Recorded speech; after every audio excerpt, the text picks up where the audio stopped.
So here's an interesting story here with Rudolph Giuliani, better known as Rudy Giuliani. There's a woman behind him there. That time when he was stumping for Trump. The headlines here say oral sex on Trump calls and pardons for sale. The most disturbing allegations from the Giuliani lawsuit. So let's see what this is about. This was May 17, 2023, and today is May 18, 2023. Rudy Giuliani, the former mayor of New York City and personal attorney to Donald Trump, has been hit by a $10 million sexual assault and harassment lawsuit from a former aide who worked for him between 2019 and 2021. Hailed as America's mayor for his leadership of the Big Apple in the aftermath of the 9/11 terror attacks on the World Trade Center in 2001 or 2001, Mr. Giuliani, 78, subsequently attempted to parlay his popularity into an aborted presidential run, but has since seen his reputation sullied by his support for Mr. Trump's bogus election fraud narrative. Leading the hopeless fight to argue that the 2020 presidential vote had been stolen from the 45th president by a vast Democratic conspiracy, Mr. Giuliani suffered countless self-inflicted indignities, losing multiple legal challenges, giving statements as dark hair dye streamed down his face, and even hosting a press conference in the car park of the Four Seasons Total Landscaping Garden Center in Holmesburg, Philadelphia, having seemingly booked the venue in error instead of the similarly named luxury hotel. So he made a mistake there. Now, in a civil complaint filed with the Manhattan Supreme Court on Monday, Mr. Giuliani's ex-employee, Noelle Dunphy, 43, alleges that he began sexually abusing her almost immediately after hiring her as an off-the-books business development director and public relations consultant in January 2019. Thereafter, routinely pestering her for sex, drinking to excess, withholding her salary, bragging about being able to sell presidential pardons for $2 million apiece, and engaging in alcohol-fueled racist rants. Ted Goodman, a spokesperson for Mr. Giuliani, told The Independent that his employer unequivocally denies the allegations raised by Ms. Dunphy. He added, Mayor Giuliani's lifetime of public service speaks for itself, and he will pursue all available remedies and counterclaims. In Monday's 70-page complaint, Ms. Dunphy described first meeting Mr. Giuliani in the lobby of Trump Tower in September 2016, where he engaged her in conversation and asked whether she would be interested in working for him. She declined, but he reached out to her on Facebook again in January 2019, whereupon she agreed to an interview at the Trump International Golf Club in West Palm Beach, Florida, and was swiftly hired. I like that word, swiftly. Swiftly hired. Ms. Dunphy alleges that Mr. Giuliani promised to pay her $1 million a year and provide pro bono legal representation, but that payments of the money would have to be deferred as he was going through a divorce with his crazy ex-wife, Judith. That's the woman he cheated on his other wife with Miss Hanover. He cheated on her.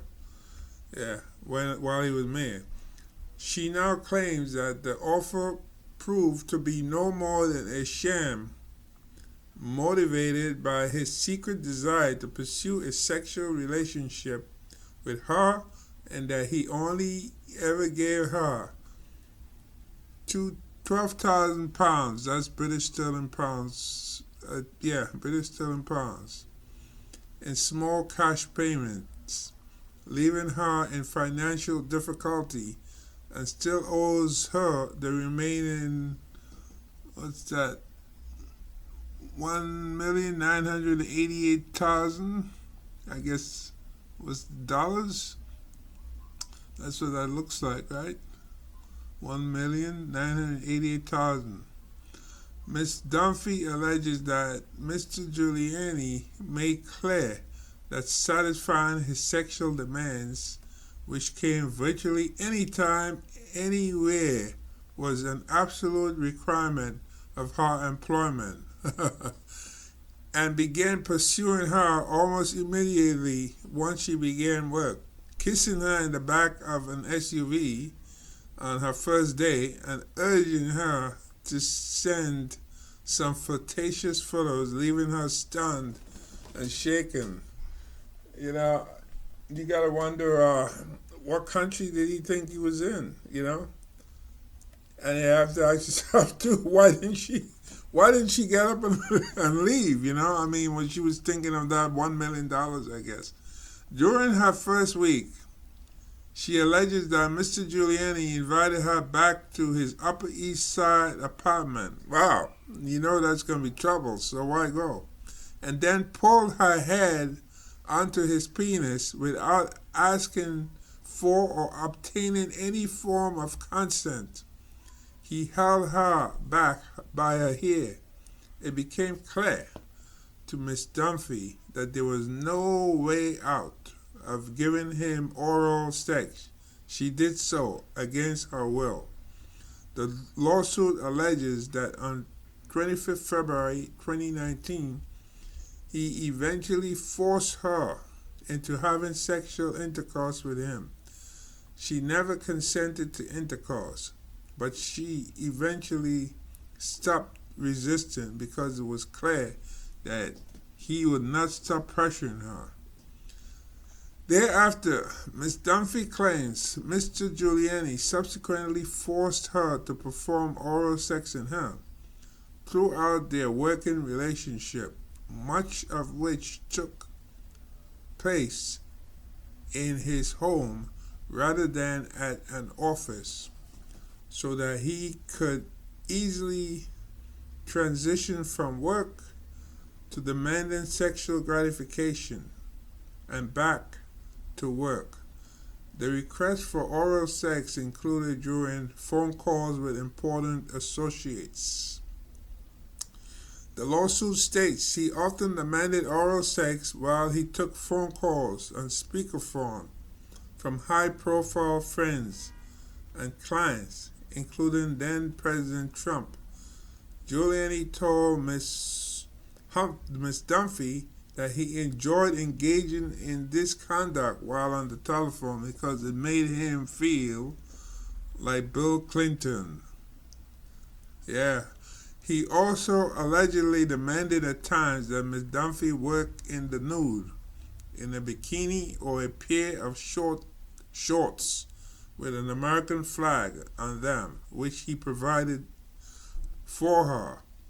When the couple were apart, the lawsuit alleges they would often work remotely via video conference, and during these conferences, Giuliani almost always asked her to remove her clothes on camera.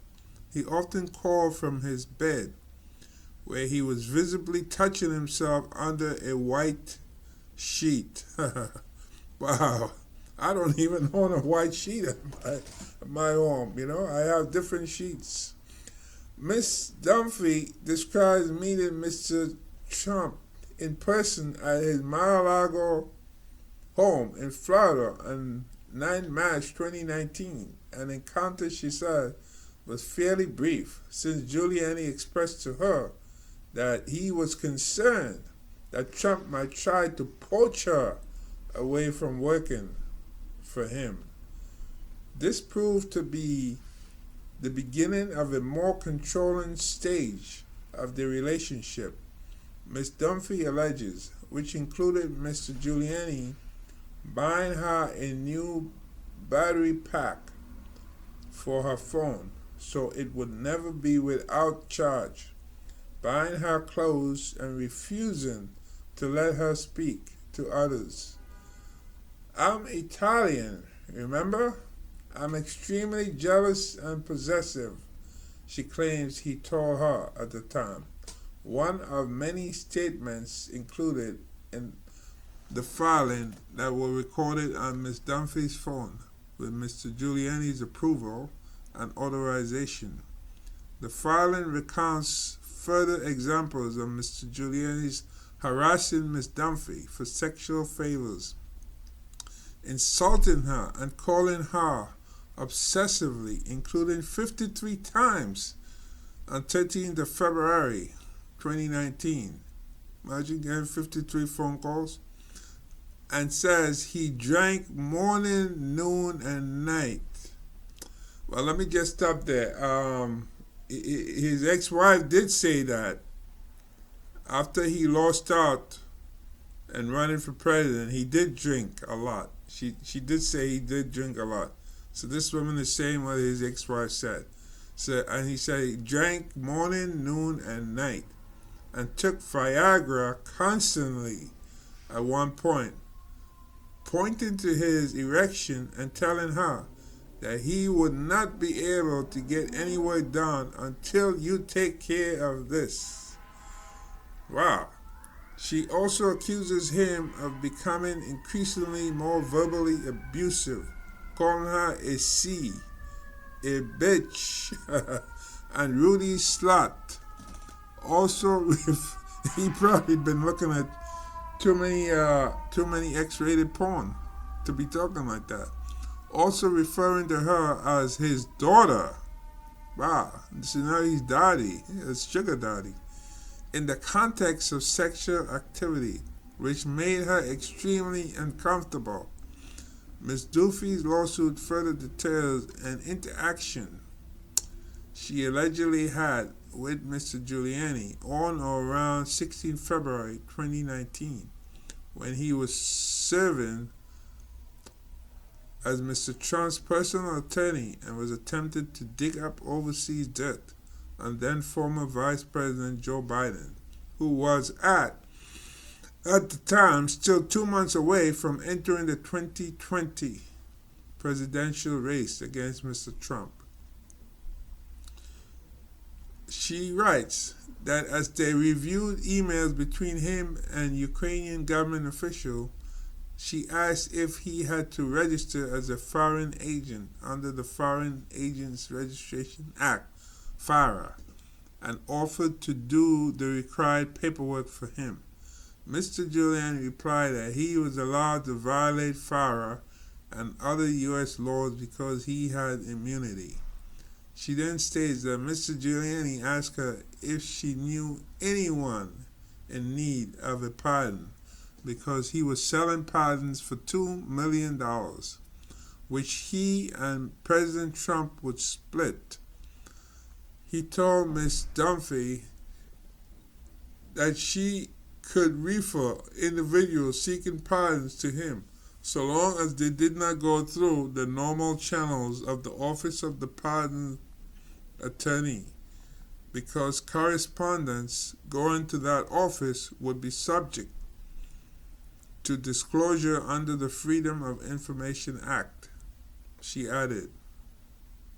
Finally, the lawsuit accuses Mr. Giuliani of launching into alcohol-drenched rants that included sexist, racist, and anti-Semitic remarks, which made the whole environment unbearable.